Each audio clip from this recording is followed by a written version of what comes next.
ചേട്ടാ ഒരു മിനിറ്റ് ഒരു ഫീഡ്ബാക്ക് എടുക്കണമെന്ന് കുഴപ്പമില്ലല്ലോ. അപ്പൊ ഞാൻ അകത്തേക്ക് വന്നോട്ടെ. നമ്മുടെ ട്രിവാൻഡ്രം കോവളംകാരാണ് അല്ലേ എല്ലാവരും? അത് ശരി. അപ്പൊ നമ്മുടെ വീഡിയോ കണ്ടവർ എത്ര പേരുണ്ടായിരുന്നു? കൈവയ്ക്കേ എല്ലാവരും. ലാപ്ടോപ്പ് പിടിച്ച ഒരാളിരിക്കുന്നുണ്ട് ഇവിടെ. അപ്പൊ നമ്മുടെ എങ്ങനെയുണ്ടായിരുന്നു കളക്ഷനൊക്കെ? കല്യാണ പെണ്ണ് ഇവിടെ ഇരിക്കുന്നുണ്ട്. കല്യാണ പെണ്ണിന് ചോദിക്കാം. എല്ലാം കിട്ടി ഇവിടെ? അത് ശരി, അത് കാണാനല്ലോ. ഓക്കെ. അപ്പൊ നമ്മുടെ വീഡിയോസ് ഒക്കെ കണ്ടിട്ടുണ്ടല്ലേ? അപ്പൊ ട്രിവാൻഡ്രംകാർ ഒരുപാട് പേര് വരാനായിട്ട് കാത്തിരിക്കുന്നുണ്ട്. വരാൻ പറ്റുമോ? 100% ഉറപ്പിക്കല്ലേ? വരാൻ പറ്റുമോ? ഉറപ്പായിട്ടും വരാൻ പറ്റും. അപ്പൊ എങ്ങനെയുണ്ട് ബാക്കി കാര്യങ്ങളൊക്കെ കടത്തെ? നല്ല ഫ്രണ്ട്ലി, കസ്റ്റമർ ഫ്രണ്ട്ലി ആയിരുന്നു. ഭയങ്കര നല്ല എക്സ്പീരിയൻസ് ആയിരുന്നു. കളക്ഷൻ ഉണ്ടായിരുന്നു. ഞങ്ങൾ വിചാരിച്ച ഒരു 90%, 80% ഞങ്ങൾ കവർ ചെയ്തിട്ടുണ്ട്. സ്റ്റാഫിനോട് വല്ല പരാതി ഉണ്ടോ?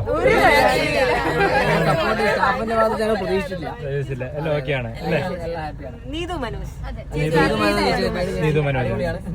ഓക്കെ. അപ്പൊ താങ്ക് യു ബ്രോ. അപ്പൊ എല്ലാം അടിപൊളിയാവട്ടെ കേട്ടോ ബ്രോ. അപ്പൊ എല്ലാവർക്കും താങ്ക് യു. എല്ലാവരും ഹായ് പറഞ്ഞോ. അപ്പോൾ വെള്ളിയാഴ്ച ദിവസമാണ് നമ്മുടെ ട്രിവാൻഡ്രംകാർ വന്നിരിക്കണേ. ഇത് ശനി ഞായറൊക്കെ ആകുമ്പോൾ നമുക്ക് ഇതുപോലത്തെ ഫീഡ്ബാക്ക് എടുക്കാൻ പറ്റിയെന്നല്ല. നല്ല തിരക്കിൽ മുഷിഞ്ഞ് അവർക്ക് സ്ഥലം പോലും ഇല്ലാഞ്ഞിട്ടാണ് ഒരുപാട് കസ്റ്റമർ ഇപ്പോഴും കൃത്യമായിട്ട് ഇറങ്ങി പോകുന്നത് കേട്ടോ. അപ്പൊ ഇവര് എല്ലാവരും മുഖത്തുള്ള ഹാപ്പിനെസ് കാണാൻ പറ്റും. ഫീഡ്ബാക്ക് ഒന്നും പ്രത്യേകിച്ച് ആവശ്യമില്ല കേട്ടോ. അല്ല കണ്ടേ, എല്ലാവരും നല്ല ഹാപ്പിയിലാണ്.